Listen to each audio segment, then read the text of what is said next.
नहीं है। अरे मैं घंटे में मारता हूँ, तुम अपनी माँ की औलाद नहीं होगे अगर तुम लोगों ने VPN लगा के देखा है। बताओ जाओ, चलो तुम्हारी ऐसी की तैसी देखना, बहनचोद तुम्हारी ऐसी। जाओ मोदी के डंडों में लटको, वरना उससे पूछो कि उसने शिकस्त खाई कैसे, घर में घुस के तुम्हें मारा कैसे, और तुमने सीजफायर ट्रम्प के टट्टे पकड़ के किया क्यों, दुनिया में चप चुका है। अबे कोई राफेल पे छुपेगा नहीं, ये बता रहा हूँ। मेरे घर के बच्चे मारे नहीं, वरना तेरे को पकड़ के। विशाल को इसने पूरी इंडिया पे लानत पड़वा दी है, इसके हाथों में इंडियंस का खून तलाश करो। इसीलिए कहते हैं कि पहले तोलो फिर बोलो, क्योंकि कम बोलना और समझदारी की बात करना अक्लमंदों की निशानी। लेकिन जिसकी अकल पे कहीं के पत्थर पड़ जाए तो फिर वो तो सोचने के बजाय कर गुजरने पर यकीन रखता है, और ऐसे शख्स को अच्छे बुरे की तमीज नहीं रहती। सबसे पहले एक्सपोज करेंगे कराची के दो क्रिकेटरों को, वासे हबीब और इफ्फी।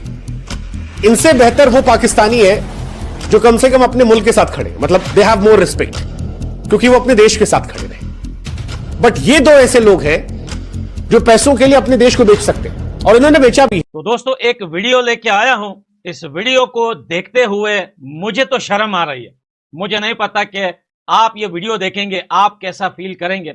वीडियो दिखाना मेरी मजबूरी है, अगर मजबूरी नहीं होती तो मैं कभी अपनी पूरी जिंदगी में कभी मैं ऐसा क्लिप या कभी ऐसी वीडियो में नहीं दिखाता। दोस्तों जब से भारत की सरकार ने पाकिस्तान के यूट्यूबर्स पर, स्पेशली जो स्पोर्ट्स के जो यूट्यूबर्स थे उन पे जब से डिजिटल स्ट्राइक मारी है, बौखला गए हैं दोस्तों। अब इन्होंने गाली गलौज करना शुरू कर दिया है, क्योंकि इनकी एक बहुत बड़ी मेजर सोर्स ऑफ इनकम तो इंडिया का कंटेंट था, क्योंकि इनको कोई भी फर्क नहीं पड़ता कि पाकिस्तान की क्रिकेट टीम की हालत क्या है। इनको सिर्फ फर्क पड़ता है इंडियन क्रिकेटर से और इंडियन क्रिकेट टीम से। इनको हिंदुस्तान से भी कोई लेना देना नहीं।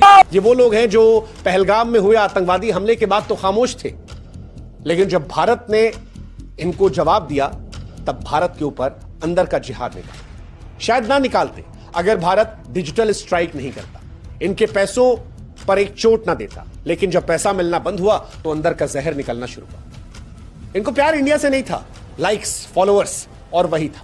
इसीलिए हमें लगा कि ऐसे दोगले लोगों को आज एक्सपोज कर। तो भाइयों जो चीज हम आपको इतने सालों से समझा रहे थे, आखिर वो आपने अपनी आंखों से देख लिया। पाकिस्तानी चैनल्स जो इंडियन सरकार ने बैन कर दिए थे, वो इतनी बेगैरती की इंतहा कर दी उन लोगों ने। और मैं कहता हूं कि भारत सरकार को इनको कंप्लीटली, अगर ये नए चैनल भी बनाते हैं तो वो भी रेस्ट्रिक्ट करना चाहिए। ट्विटर पर जो ये जहरीले अल्फाज डालते हैं वो भी रेस्ट्रिक्ट होने चाहिए पूरी तरीके से। इंस्टाग्राम पर भी होनी चाहिए। कुछ यूट्यूबर्स हैं दोस्तों पाकिस्तान के जो बच गए हैं।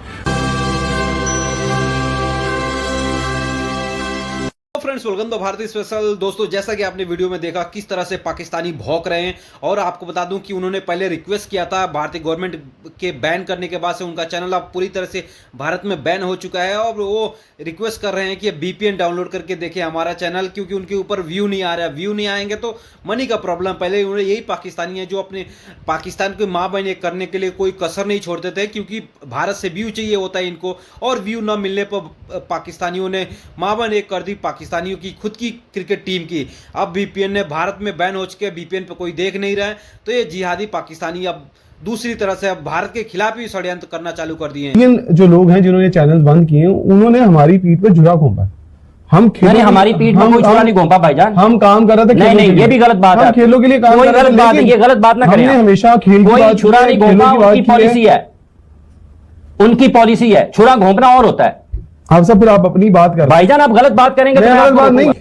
ये वायरल इसलिए हुए क्योंकि इन्होंने पाकिस्तान को गालियां दी। ये वायरल इसलिए हुए क्योंकि इन्होंने अपने मुल्क के खिलाफ अनाप शनाप बोला, और हिंदुस्तान में कई लोग इनके गाली गलौज को पसंद करते थे। भारत ने एक और बड़ा एक्शन ले लिया है, और डिजिटल स्ट्राइक के बाद मोदी की एक और स्ट्राइक कही जा रही है, और इंडिया की ये स्ट्राइक हुई है पाकिस्तानी फिल्म, पाकिस्तानी ड्रामा और पाकिस्तानी आर्टिस्टों पर। सब कुछ बंद कर दिया है, हर किस्म का, हर तरह का नाता रिश्ता तोड़ दिया है भारत ने पाकिस्तान से।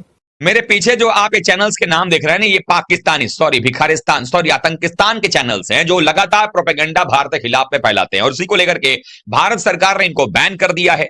अब भारत में इनके चैनल्स नहीं देखे जा सकते। अब ऐसे में भिखमंगे चिल्लाने लगे हैं। ये भिखमंगे जो है अब वो विधवा विलाप करने लग गए हैं, रोने लग गए हैं। भिखमंगों का भीख मिलना कटोरा लेकर के भी आने के बाद खाली हो गया है। ए मोदी जी, पानी बंद किया सो किया, ये एंटरटेनमेंट व हमार बंद नहीं होना चाहिए। इस सज्जन को क्या तकलीफ है भाई?